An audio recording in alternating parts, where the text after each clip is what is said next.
Well, the issue is that Europe simply hasn't been even envisaging the possibility of having to go to war without the US in the past decades. And so what we see today is that it fully relies on the US for a number of things that it simply does not have the capacity to do today on its own.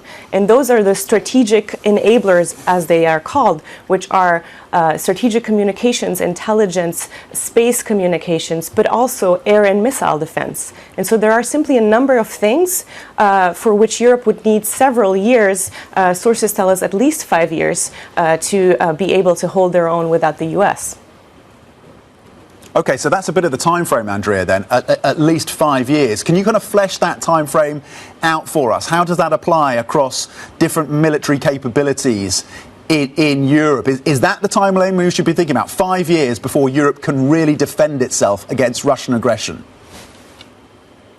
So defending a continent is so complex that there are many layers of things that Europe would need. So if you think in terms of like what happens if Europe is attacked, and today what defense officials are telling us is that for a number of things like as simple as ammunition, Europe would probably falter within days or weeks.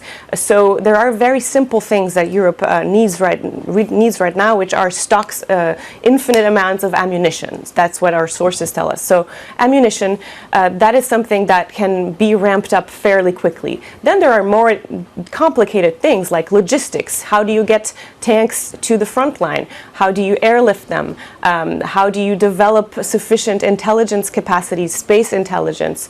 Those are things that need a lot more time. And one of the biggest issues Europe has right now are air defense capabilities. And the problem with air defense is that it is extremely costly and also very sophisticated. So for those things, definitely we're thinking in terms of years and hundreds of billions of dollars or euros.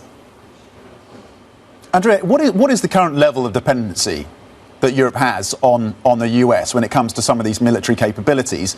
And is Europe thinking about continuing to purchase hardware from the US in the long term, or are they trying to build out supply chains to have full capabilities in Europe ex-US? Well, if you think in terms of the full defense of the continent, there's one thing that Europe is almost fully dependent on the US for, and that's the nuclear umbrella. Right now, the whole continent of Europe is protected by the US nuclear umbrella.